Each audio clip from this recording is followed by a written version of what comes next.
que Dios puso y que comenzó con mi hijo hace 8 días. Es un tema precioso. Mire que de pronto yo tengo preparados mensajes, siempre estoy preparando mensajes. Y este mensaje que hoy voy a traer con ustedes ya lo tenía preparado. Y por eso tal vez el título no se lo quise cambiar, porque me parece que es lo que hoy quiero hablar con cada uno de ustedes. La serie se llama Sentencia de Muerte, ¿se acuerdan? Por lo que estamos en este tiempo de Semana Santa, es un tiempo donde tenemos que dar también fuerza a eso, porque es una realidad de nuestra vida. Pero yo le puse a la enseñanza del día de hoy, ¿cuándo moriste? ¿Cuándo moriste? Le coloqué a la enseñanza. Y si usted vieron los posts que yo coloqué en mis redes, ahí coloqué el título, ¿cuándo moriste? Y yo quiero que usted vaya conmigo a Génesis capítulo 2, versículo 17. Génesis capítulo 2, versículo 17, pero yo voy a leer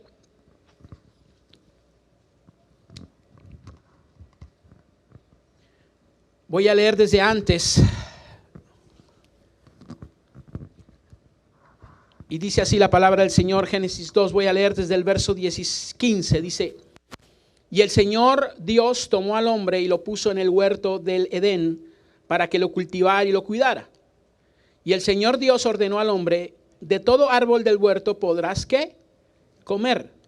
Pero del árbol del conocimiento del bien y del mal no comerás, porque el día que de él comas, ciertamente morirás. Y quiero hacer énfasis en ese verso 17, más del árbol de la ciencia, del bien y del mal no comerás, porque el día que de él comas, dice, ciertamente ¿qué? Morirás. O sea, según la Biblia, sé que usted la ha leído, Adán vivió 930 años. Tremendo, ¿no? Poder vivir uno esa cantidad de tiempo y sobre todo bien. Porque siempre lo que uno le pide al Señor es que, Señor, que podamos vivir mucho tiempo, pero que lo vivamos bien, con calidad de vida. Porque de lo contrario sería muy triste. Y dice que Adán vivió 930 años, pero aún después de vivir 930 años, aún después de vivir toda esa cantidad de años, le llegó un día, la muerte. Según lo que dice Génesis 5:5, dice, y fueron todos los días que vivió Adán 930 años. Y después dice, ¿qué? Y murió. Y murió. Ahora, si lo vemos de una manera más profunda, que es lo que a mí el Señor me mostraba o me ponía, si lo vemos de una manera más profunda, hay una palabra que yo quiero hoy, o una pregunta que yo quiero hoy hacerle, y que quiero que la contestemos hoy. Y la pregunta es esta: ¿cuál fue el día en que verdaderamente murió Adán? Porque ahí es donde nosotros tenemos que entender este mensaje del día de hoy. Y es lo que yo quiero que usted lo comprenda este día. ¿Cuándo fue el día en que realmente murió Adán? Porque dice aquí la palabra, dice, y fueron todos los días que vivió Adán 930 años. Y dice, ¿y después qué? Murió. Pero yo quiero que nosotros hoy veamos realmente cuándo fue que realmente murió Adán. Si los 930 años que vivió, ¿lo vivió realmente? ¿O no los vivió como debía vivirlos? Y quiero que usted me escuche una historia que nos va a explicar un poco este mensaje y va a poner la base para lo que yo quiero hablar. Una mañana, una joven llamada Nancy estaba caminando por el jardín de su casa, de sus padres, y disfrutando del colorido de las flores y del olor tan hermoso que desprenden las flores. Y entonces, pensando en eso, dijo, mi mamá está de paseo y yo quiero sorprenderla. Y entonces había una hermosa rosa roja ahí, y ella cogió la rosa y la cortó y la colocó en un lugar especial y dijo, quiero tenerla porque quiero que cuando llegue mi madre la quiero sorprender con esa hermosa rosa. Entonces ella la colocó en su lugar, en un, ¿cómo se llama? Un florero. Y empezó a cuidarla. Empezó a regarla todos los días, empezó a echarle de esos líquidos que dicen hay que echarle para que dure más tiempo, y etcétera, etcétera. Y ella se esmeraba por hacerlo. Pero un día, no muy lejano a lo que ella había hecho, empezó a arrugarse los pétalos de esa rosa. Empezaron a arrugarse. Y de un momento a otro, un pétalo cayó. Ella pues viendo eso dijo, bueno, pero todavía está muy bonita, siguió cuidándola, siguió echándole cositas, preguntaba en un lado, preguntaba en otro, ¿qué le hago para que la rosa no se muera, para que siga viva? Y entonces uno le decía una cosa, el otro le decía otra, y ella siguió ahí cuidando su rosa, y de pronto su rosa, un día, ¡pum!, botó otro pétalo, y luego botó otro pétalo, y un día solo quedó el tallo. Un día solo quedó el tallo con muestras de que la rosa había muerto. Y entonces ante ese panorama, Nancy se entristeció terriblemente.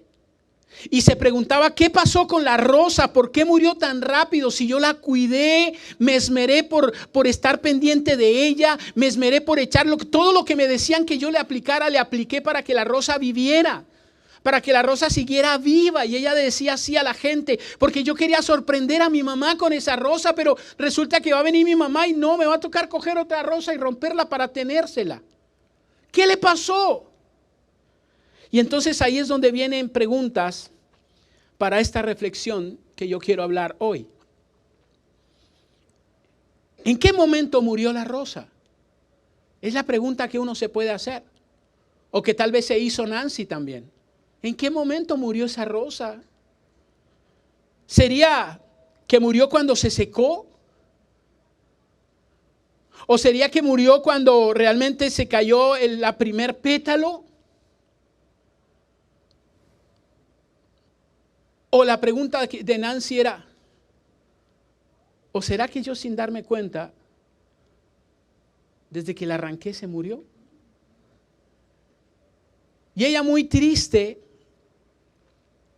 se preguntaba estas cosas. Y yo tengo que ser muy honesto con cada uno de ustedes.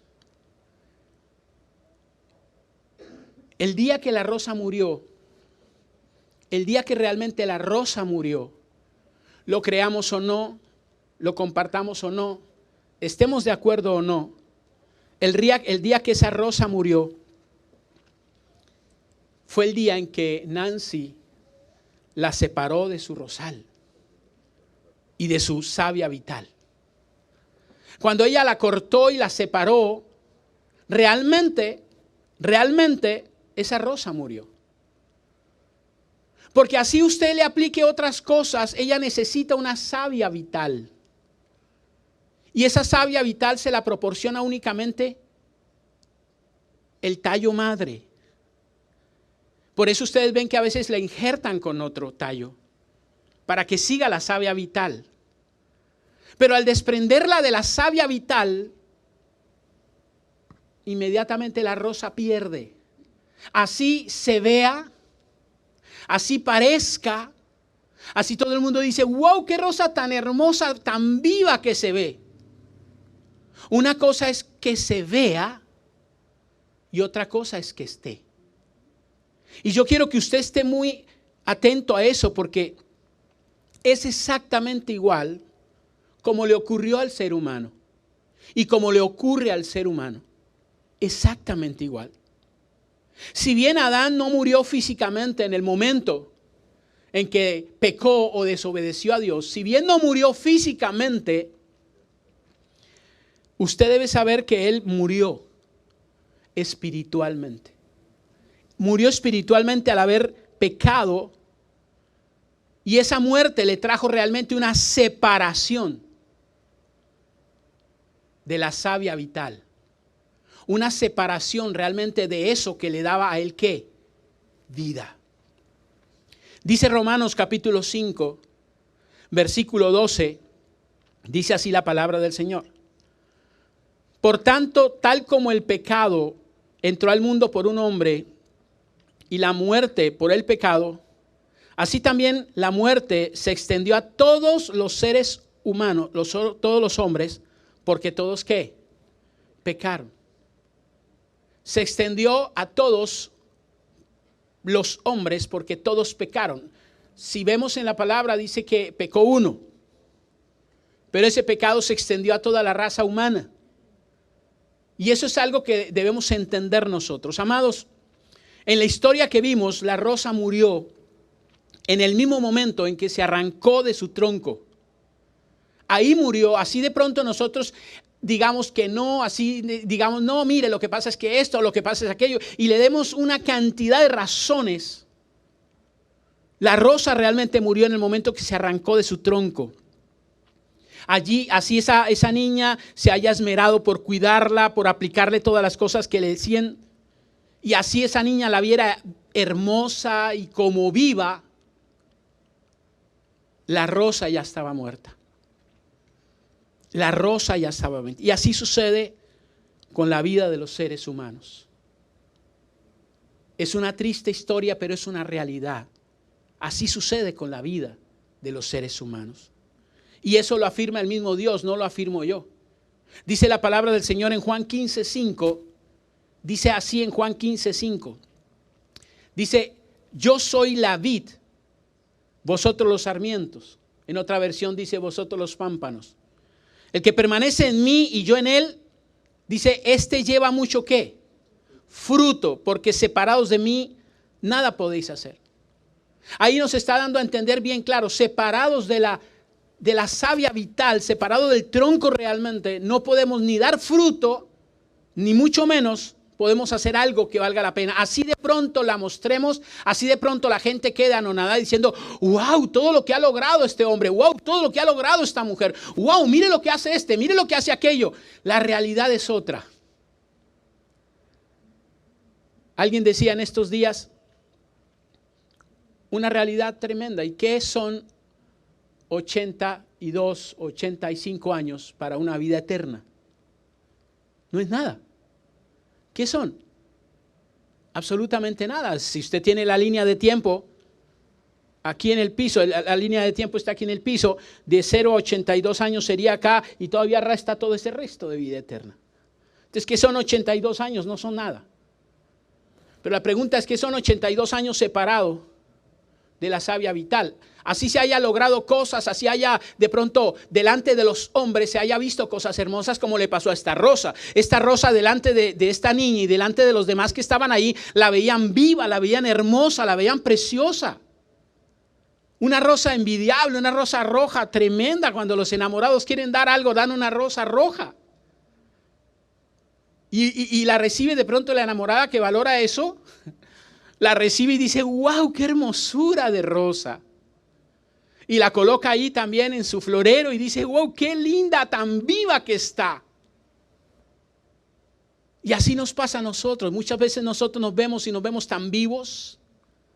Wow, es que ha logrado tantas cosas. Mire cuántos cartones ha logrado de estudio. Mire cuántas cosas tiene. Mira dónde está. Mira en el puesto que está. Llegó a la presidencia de la República, del país más poderoso del mundo. Wow, cómo logró de cosas. Pero la pregunta es otra. ¿Qué pasará después? Mis amados, no dejemos que al igual que la rosa nos aparten de la única fuente de vida que nos mantiene en pie. No dejemos. Porque está comprobado inclusive, o por decirlo así, el país más poderoso del mundo, usted sabe cuál es y cuál era y a cuál le decían. Y usted también sabe el por qué. Era el país más poderoso del mundo, dicho por todo el mundo. Pero hoy en día ya no. Hoy en día ya no. Y hoy en día ya no, y usted ya sabe por qué ya no.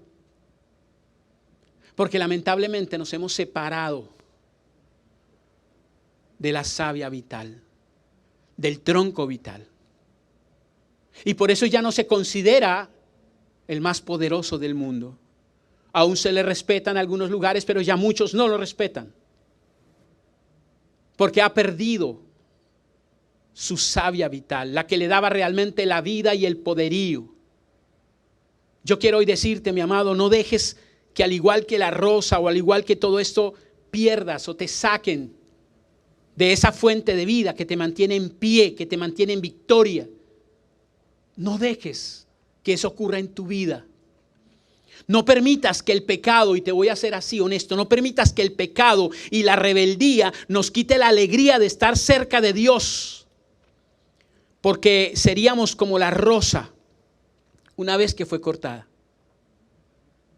Una vez que fue cortada. Fue por esta razón que Dios envió a su Hijo Jesús, y usted lo sabe.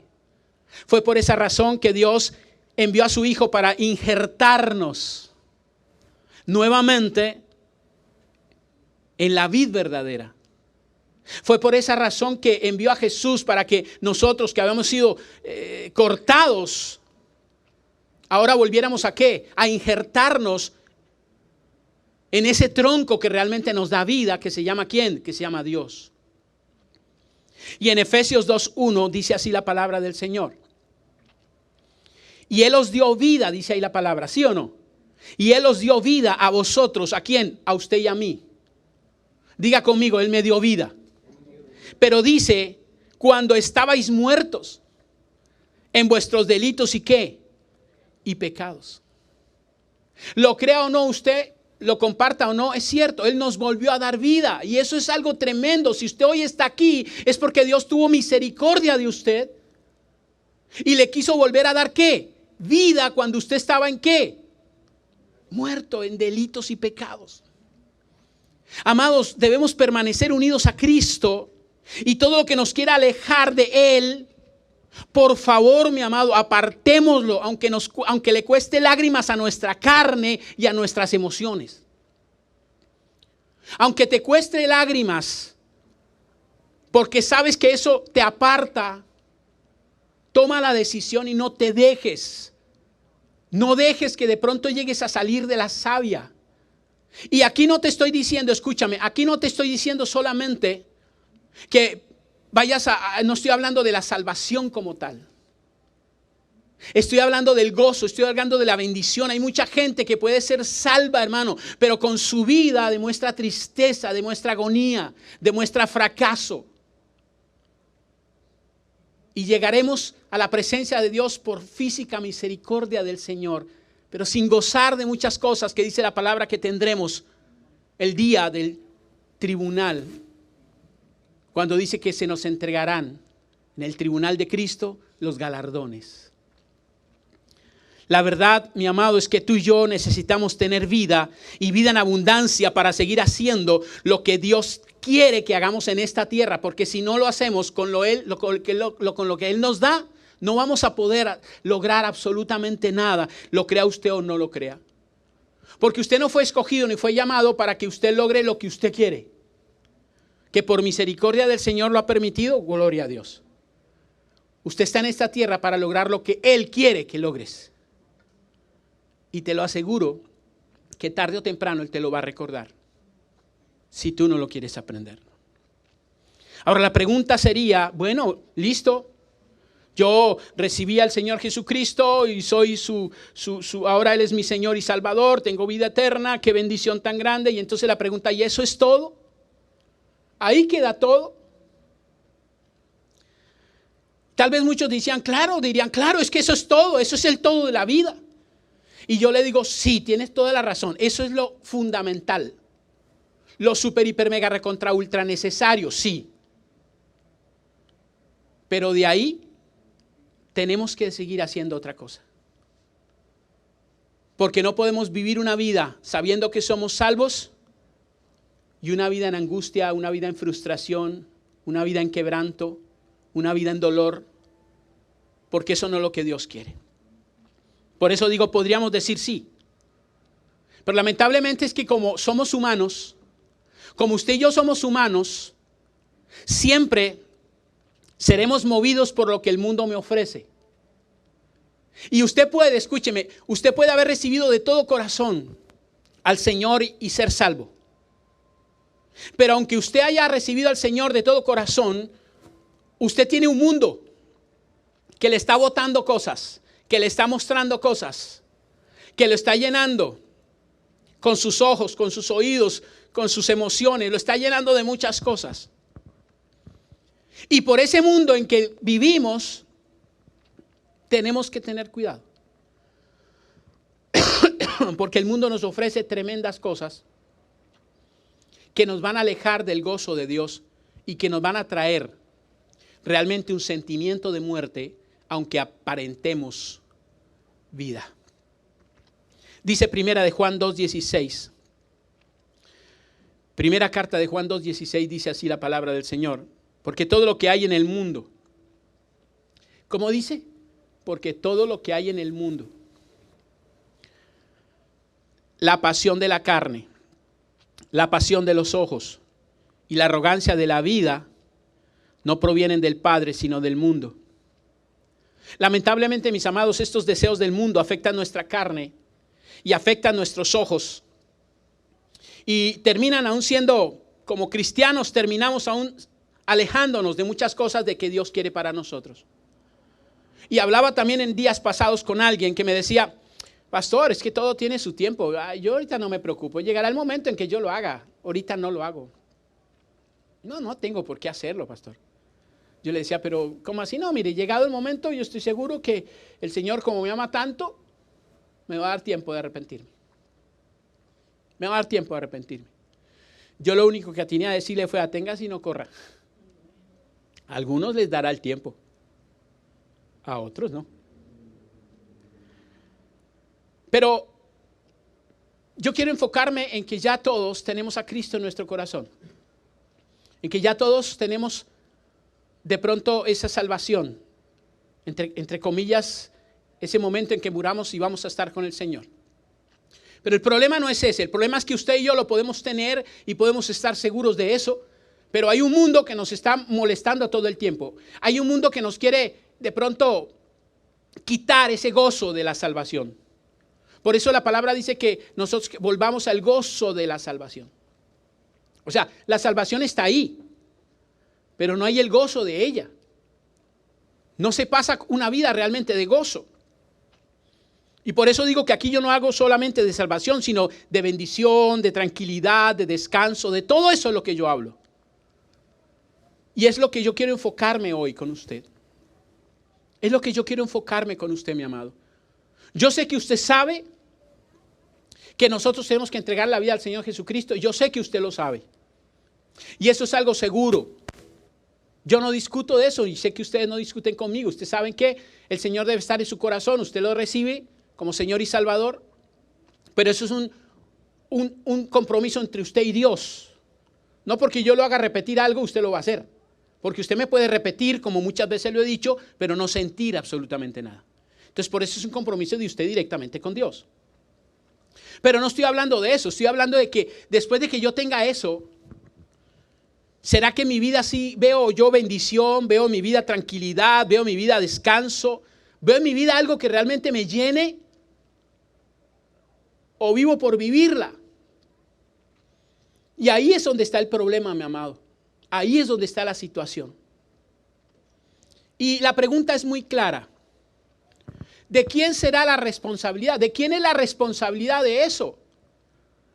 ¿De quién es la responsabilidad de que yo vea bendición, de que yo vea tranquilidad, de que yo vea descanso? No de que sea salvo y ya soy, porque usted lo hizo de corazón y yo lo creo.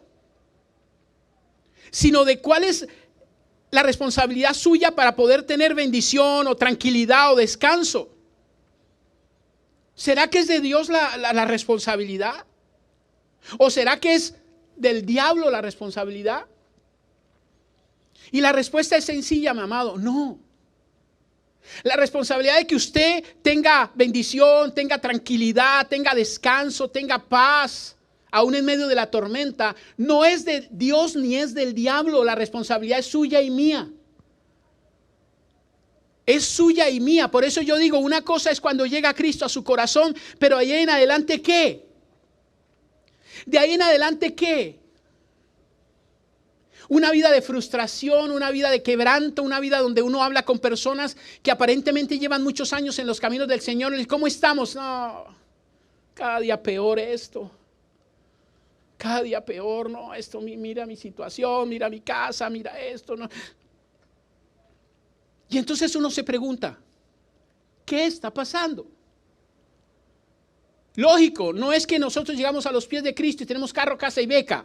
No, porque dice que en la vida tendremos aflicciones. Pero si tu vida se la pasa todo el tiempo en esa condición de falta de bendición, de intranquilidad, de falta de descanso, de una zozobra permanente, de una angustia permanente, usted tiene que preguntarse si es responsable Dios de eso que esté pasando a usted, o el diablo, o más bien es usted. O más bien es usted. La responsabilidad es clara. Dice Romanos capítulo 12. Romanos capítulo 12, verso 1. Lo afirma la misma palabra. Dice, por consiguiente, hermanos, os ruego por las misericordias de Dios que ¿qué? Que presentéis. ¿Quién lo tiene que presentar? Nosotros. Que presentéis vuestros cuerpos en sacrificio vivo, santo, agradable a Dios, que es vuestro culto racional. O sea que nosotros tenemos que presentar nuestros cuerpos, hermano, nuestras vidas, aún con sacrificio al Señor. Hoy en día en la iglesia de Cristo lo que menos se hace, por ejemplo, es ayunar. Porque que ya no hay tiempo, que ya no es necesario, que pues si la Biblia lo dice, yo creo que todavía es necesario. Pero lo que menos se hace es eso. Las convocatorias que hace uno para jornadas de oración son las más ausentes. Porque eso ha pasado a un segundo plano, mi amado. Eso de presentar mi cuerpo, o sea, de obligarme a ir, de obligarme a ir a la iglesia, de obligarme a orar, de obligarme a leer la palabra, de obligarme a hacer esto, de obligarme a portarme como la Biblia me manda que me porte o como Dios quiere que me porte, eso ahora está pasando a un segundo plano. Y más cuando yo empiezo a alejarme un poco de eso, ¿no? Cuando ya la Biblia pasa de mi mesita de noche, de pronto al escritorio, del escritorio a la sala, de la sala al comedor, del comedor al cuarto de chécheres, y de ahí el domingo solamente a la iglesia, pero ya tampoco porque nos ayudan a través de las pantallas. Y yo lo que quiero decir, usted no se vaya a ofender conmigo ni vaya a decir no voy a volver a Community Life. No. Yo decía en días pasados en un post, espero que usted haya leído, usted debe buscar una iglesia donde lo formen, donde solamente lo alaben. Aquí bendecimos, alabamos, pero también exhortamos. Y empezando por nosotros mismos, que hemos sido los culpables de eso mismo también nosotros. Pero dice, presentéis vuestros cuerpos. Ahora, dice segundo libro de Samuel, capítulo 10, verso 12. Segundo libro de Samuel, verso 10, verso 12. Había una guerra, había una batalla, y entonces dos generales del ejército del Señor, de David, le dijeron, esfuérzate y mostrémonos valientes por amor a nuestro pueblo y por amor a las ciudades de nuestro Dios, y que el Señor haga lo que le parezca bien. Pero dijo, esfuérzate y mostrémonos valientes por amor a nuestro pueblo. Ellos estaban diciendo, tenemos que poner de nuestra parte si queremos ganar esto. El Señor, cada vez que David le decía, Señor, ¿debo ir a pelear con él o no debo ir a pelear? ¿Me debo quedar acá? El Señor le decía, ve. Pero de nada valdría si el Señor le dijera, ve, y David no fuera. Como cuando nosotros decíamos en nuestro país, por ejemplo, cuando le decíamos a gente en la iglesia que estaba buscando trabajo, le decía, bueno, haz unas hojas de vida, las traes acá, vamos a orar por ellas y tú vas a salir a repartirlas. Hacían las hojas de vida, nos las llevaban a la iglesia, orábamos en los ayunos que hacíamos en la iglesia, luego las entregábamos para que las fueran a entregar. Y después yo llegaba y decía a algunos de ellos, ¿cómo te fue con las hojas de vida? No, pastor, no las he entregado. Estaba buscando que lo llamen y que le golpeen. Eso puede pasar, yo no digo que no, pero no es lo normal. Dice Jeremías capítulo 31, verso 30. En su parte B dice, los dientes de todo hombre que comiere las uvas agrias tendrá la dentera. No sé si usted sabe qué es de dentera. Dentera es esa sensación cuando usted come algo agrio o algo que le pica. Usted nomás siente que como que los dientes, ¿sí lo ha sentido alguna vez? Que usted come algo y como que siente que algo tremendo en su boca. Eso es la dentera. Pero mire, dice, los dientes de todo hombre que comiere las uvas agrias tendrá ¿qué? Dentera. Luego, ahí lo fácil es decir esto. ¿Cómo hacer uno para que no le dé esa dentera? No comer uvas agrias. ¿Sí o no? ¿Qué hago yo? Por ejemplo, si yo sé que tengo problemas, por decir algo, de gastritis, y me dicen, usted no puede tomar ningún cítrico, no puede comer ningún cítrico, porque lo mata a usted. ¿Qué tiene que hacer usted para no motivar ese dolor de gastritis? No comer o no tomar ningún cítrico, ¿sí o no? Luego, si usted lo hace, ¿es culpa del diablo? ¿Es culpa de Dios? Es culpa nuestra, porque lo hacemos. Como cuando a mí me dicen, este es un puente, y me dice el que fabricó el puente, el ingeniero me dice, mire, pase por el lado derecho, no vaya a pasar por el lado izquierdo. No me dice nada más. Y yo por dármelas de que estoy con el Señor, digo, a mí no me importa, yo paso por donde quiera.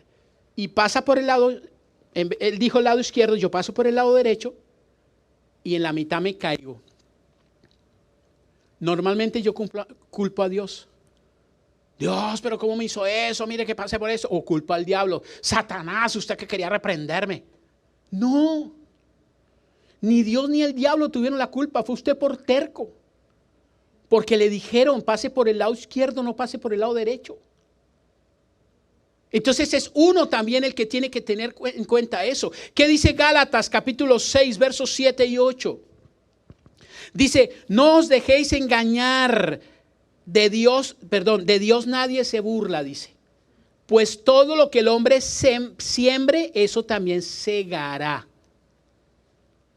Todo lo que usted siembre, recoge. Eso sí es un hecho real. Recoja usted amor, le aseguro, siembre usted amor, le aseguro que usted recoge eso. Paz, tranquilidad, pero siembre odio, rencilla, usted va a estar recibiendo eso. Porque el que siembra para su propia carne, dice, de la carne segará corrupción. Pero el que siembra para el espíritu, del espíritu segará vida. ¿Qué dice segunda carta a Timoteo 2:15? Dice la palabra algo puntual. Dice, procura con diligencia presentarte a Dios como obrero. Aprobado como obrero que no tiene de qué avergonzarse, que maneja con precisión la palabra de verdad. Pero dice, procura con diligencia presentarte como obrero, preséntate como obrero al Señor. Y dice algo después en primera carta de Pedro capítulo 2 verso 1. Primera de Pedro 2:1 dice, por tanto, desechando toda malicia y todo engaño e hipocresía, envidias y toda difamación. O sea, sacando de ti lo que sabes que debes sacar de ti. Y dice toda malicia, todo engaño, toda hipocresía, todo sácalo. ¿Quién lo va a sacar? Dios. Dios no lo va a sacar. Dios es un caballero y respeta. Por algo dice la palabra que Él está a la puerta llamando. Si usted le abre, Él entra. Si no, Él no entra. Él es un caballero. Mis amados, tú y yo tenemos una responsabilidad muy grande con relación a gozar o no de las bendiciones de Dios. Lo crea usted o no, lo comparta usted o no, esté de acuerdo conmigo o no, es cierto. Usted y yo tenemos una responsabilidad demasiado grande para gozar o no de las bendiciones de Dios. Muchos hijos de Dios, y tengo que ser honesto, en mi caminar cristiano de 30 años larguitos, pasan por esta vida y caminan por esta vida casi muertos, aunque aparentan estar vivos y estar bien. Pero uno habla con ellos y uno se da cuenta, terrible. ¿Y saben por qué? Porque lo crean o no, se han alejado de la comunión verdadera del Señor. Se han alejado de esa comunión verdadera. Y escúcheme, no digo que se han alejado de la comunión, digo se han alejado de la comunión verdadera con el Señor. Se han alejado de eso. ¿Y cómo? Porque la palabra, la oración, la relación han pasado a un segundo plano en sus vidas, aunque asistan a la iglesia. Porque hay muchos que asisten a la iglesia, pero su vida realmente no es de fervor a Dios. A veces se vuelve una costumbre, se vuelve como una tradición el ir el domingo a la iglesia. Pero realmente ya la palabra ha pasado a un segundo plano, ya la palabra no es importante en mi vida, ya ni la leo. Y tal vez hay gente que la ha leído que dice, ay, pues que ya ha leído tanto que todo dice lo mismo. La oración también, oramos de pronto algunos por los alimentos, otros ya ni por los alimentos. Y la oración se vuelve más como con todo respeto lo digo, no se ofendan, pero a veces la oración se vuelve como un mantra. Antes de comer, antes de dormir, antes de salir, pero realmente ha perdido la connotación de lo que es la oración. Y la relación con Dios, pues, con más veras. Conozco gente que tiene a lo mejor mucho conocimiento doctrinal. Yo conozco mucha gente con un conocimiento doctrinal terrible, hermanos. Saben de doctrina lo bárbaro, pero sin una iluminación espiritual. Sin realmente una iluminación espiritual, que es la que realmente le da vida. Dice que la letra mata, pero el espíritu vivifica. Y es ahí donde yo quiero decirte aquí, porque a mí me sucedió hace muchos años atrás. Hace muchos años atrás, antes de conocer de Cristo, yo dije, yo tengo que hacerme un nombre. Porque no quiero que se sigan burlando de mí, porque quieren ver que yo sí puedo. Y me esmeré por hacer una cosa, me esmeré por tener mis cartones, por tener mis cosas. Luego llegué a los pies de Cristo y con más veras, tengo que hacer esto, tengo que hacer aquello, para que cuando entren a mi oficina vean esa cantidad de cartones que yo tengo, porque tengo que hacerme un nombre. Y la pregunta es, ¿y de qué me sirve hacerme un nombre? De ser iguales a los que hicieron la Torre de Babel, querían hacerse un nombre. Pero realmente vida no había. Y le decía a alguien en días pasados también que estaba hablando, decía, en una de las situaciones que pasan en la vida, yo era de los pastores que criticaba terriblemente, que juzgaba, que le hacía la mano y dice, eso no es de Dios, y si le pasa eso, eso no es de Dios, porque tal vaina y tal otra. Hasta que yo no viví en carne propia eso, no me di cuenta cómo son las cosas. Por eso yo soy de los que creo que a veces esos pastores que son tratados tremendamente, pero aún se sostienen, son unos tremendos pastores del Señor. Porque nosotros a veces tendemos a juzgar debido a lo que pensamos, pero no a lo que hemos vivido. Y entonces de nada me sirve a mí tener muchísimo conocimiento doctrinal si no hay iluminación espiritual, que es la que produce la unción. Hoy en día, escúcheme esto, le voy a decir con todo respeto. Hoy en día hay más gente discutiendo con que eso es de la antigua dispensación. Ya los milagros no se hacen, en este tiempo no se hacen, porque es que los milagros fueron hasta tal, porque es que así. Y la Biblia me sigue diciendo a mí en el Nuevo Testamento que si nosotros creemos, veremos. Y por estar pensando en todo eso, entonces ya dejamos de vivir lo que realmente. Dice que la unción pudre el yugo. Por eso ahora no se ven casi digamos milagros realmente. Porque no le estamos dando ni siquiera valor a eso, porque creemos que el Dios del ayer quedó, sigue siendo el mismo. Entonces no es solamente tener mucho conocimiento doctrinal, sino iluminación espiritual, que es la que nos da la unción realmente. ¿De qué? Y créeme que yo lo digo con autoridad porque era lo que yo anhelaba. Y por eso cuando estudié en la universidad y hice mi doctorado en teología, era porque yo quería que me dijeran doctor. Pero ahora aprendí que lo que quiero es conocer realmente, no de Dios, sino a Dios. Porque es la gran diferencia, mi amado. Entonces la pregunta es, ¿qué hacer? ¿Qué hacemos si eso es lo que está ocurriendo hoy en día? ¿Qué es lo que debemos hacer? Y la respuesta es la misma. Le voy a dar a usted la respuesta que le dio el Señor al pueblo de Israel a través de Jeremías. Porque es la misma respuesta que hoy, en pleno siglo XXI, necesitamos escuchar. Y yo quiero ser muy honesto con cada uno de ustedes, mi amado. Y esto lo estoy predicando, de verdad, con amor y con humildad. Porque quiero ver el gozo del Señor. Quiero ver el gozo. Y antier, mientras yo hablaba con mi hermana, que estábamos con Jay hablando los dos ahí en su habitación a las 11:30 de la noche, y mi hermana, siendo consciente, me decía: estoy tranquila,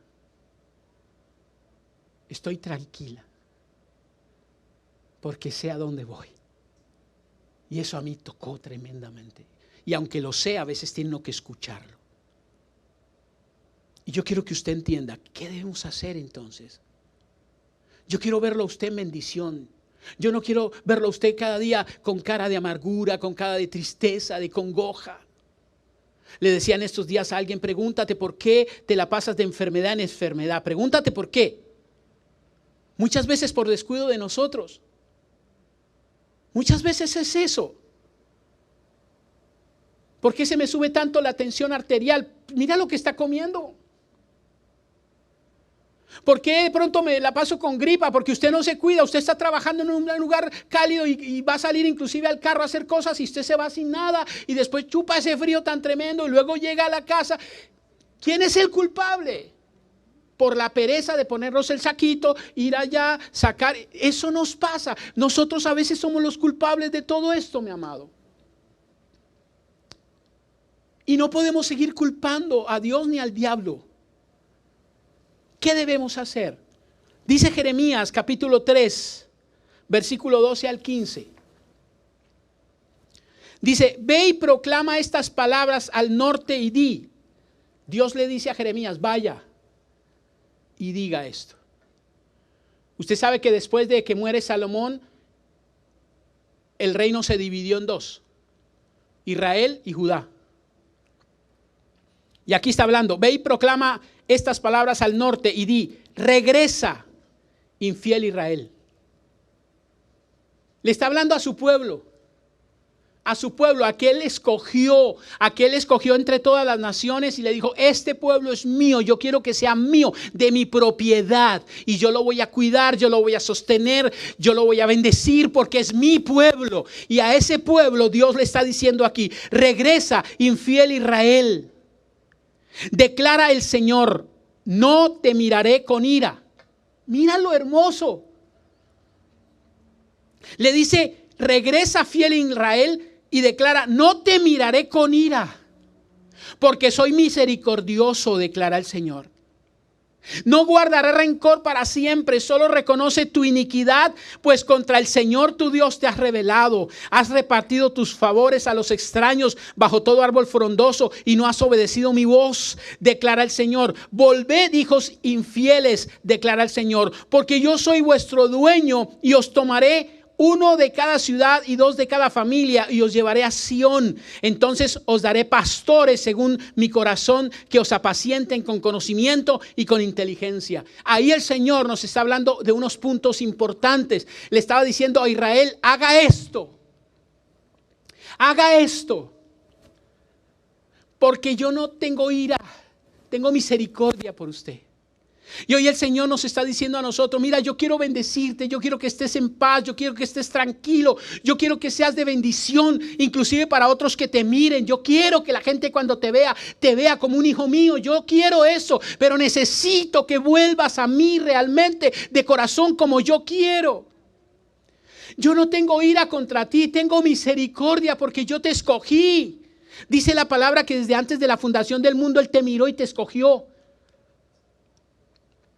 ¿Qué es lo primero que Dios pide? Vuelve, dice, vuelve. Tiene que ver con qué: arrepiéntete. Y no estoy diciendo arrepiéntete para salvación porque sé que tú eres salvo. Confío en eso, en que Jesús ya está en tu corazón.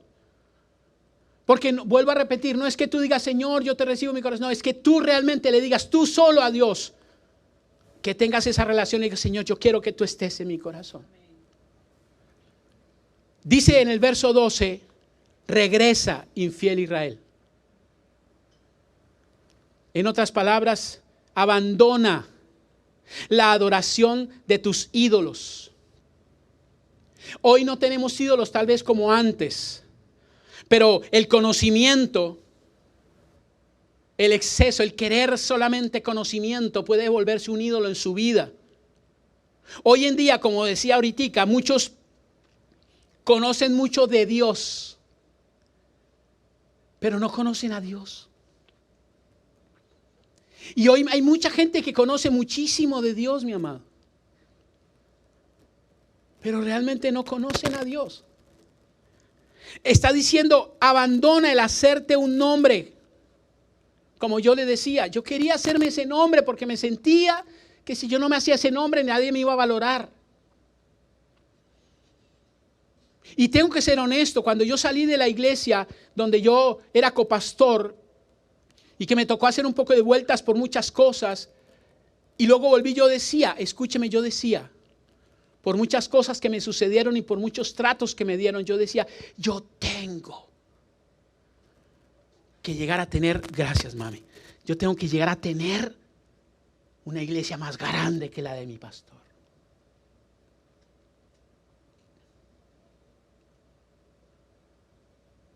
Y llegó un momento en que la tuve, la más grande del sector.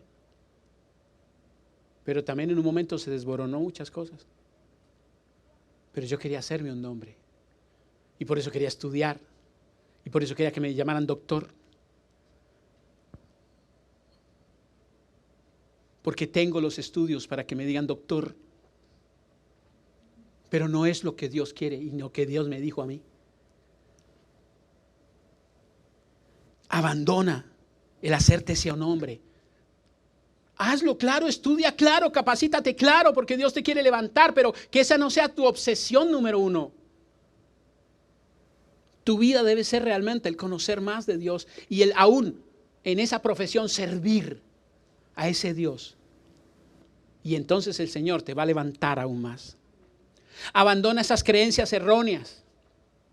Como te digo, hay gente que hoy le pelea a uno que porque hoy en día no se hacen milagros, que eso se hacía para la dispensación anterior, que hoy en día esto, que hoy en día aquello, que una cosa, que otra, y le pelean por todo, que si se diezma, que si no se diezma, que yo lo digo por experiencia propia, Dios no me deja mentir, como dicen con la mano sobre la Biblia, lo digo con autoridad, desde el día que conocí de Dios, desde ese día diezmé y hasta hoy, que estamos a 17 de marzo del 2022, 23, 24, nunca el Señor me ha desamparado, nunca he aguantado hambre.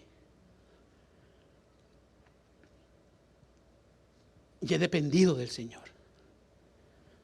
Luego a mí que alguien me venga a decir que eso no es, le digo, papito, yo respeto lo suyo, mas a mí la Biblia me dice esto. Pero no, que no se debe hacer esto, que no se debe hacer aquello, que es que a mí se hizo esto y se hizo. Y por estar en tantas cosas, estamos dejando realmente eso. Abandona el querer tener el control siempre. Siempre. Hoy en día queremos siempre tener el control. No estamos acostumbrados a delegar. En la casa no lo hacemos. Decía alguien en estos días también, decía, mira, yo tengo por ejemplo, en mi carro, en la casa tengo un carro que es de la familia. Solamente lo manejamos dos.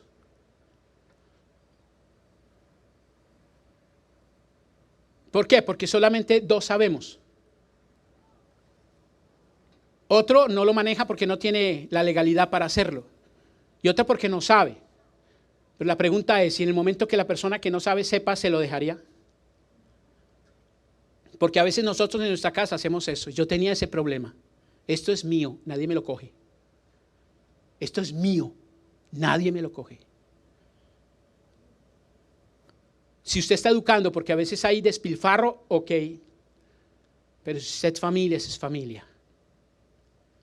Abandona el querer tener el control siempre, porque hay momentos en donde ese control nos lleva a problemas. Pidámosle a Dios que nos guíe, que nos oriente, y si Dios nos dice, entonces hagámoslo. Pero no quieras llevar un control cuando realmente no sabes si el control que estás llevando está bien hecho o no está bien hecho. Mis amados, lo único que da seguridad al ser humano es sentir en el control, de que tiene el control de todas las circunstancias. Si tiene el control de todas las circunstancias, está bien. Y a mí me pasaba eso. Si yo no tenía el control de la iglesia, si yo no tenía el control absolutamente de todo, entonces esto era grave. Y uno se da cuenta con el tiempo que el Señor dice, no es así. Por eso en las grandes empresas hay departamentos. Y muchos departamentos con sus jefes. Y muchos jefes toman decisiones. Y la empresa surge cuando son buenos jefes. Pero ese es el problema de nosotros. Abandona tu conducta pecaminosa y comienza a caminar en rectitud moral. Mira, abandona eso que tú sabes que la Biblia lo prohíbe. Tú lo sabes, ¿por qué lo sigues haciendo? Tal vez ahorita no lo sientes, pero tarde o temprano lo vas a sentir y te va a doler. Lo creas o no, pero va a pasar. Te lo garantizo que va a pasar si tú no te arrepientes. Por eso dice que con Dios no se juega, mi amado. Entonces ahí dice, abandona esa conducta.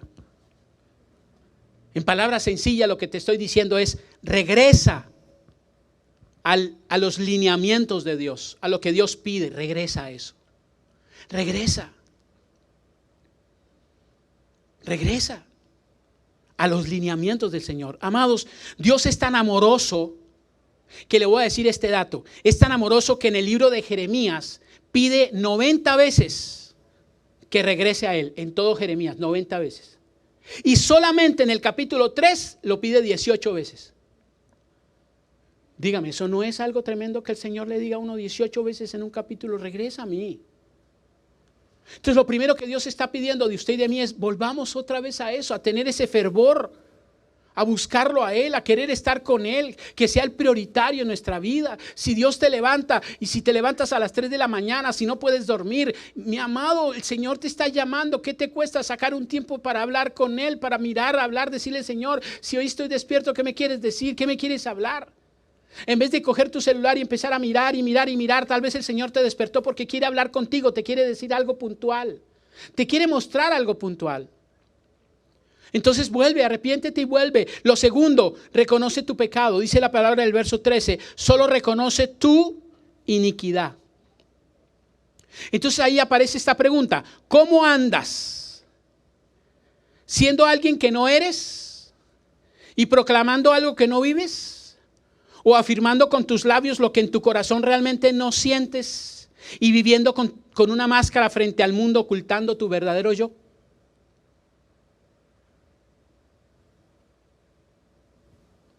Veía en estos días a una persona, un empresario muy famoso en mi país, y pescaron en un video cómo golpeaba a su esposa, cómo maltrataba a su esposa, uno de los hombres más influyentes en Colombia, cómo maltrataba.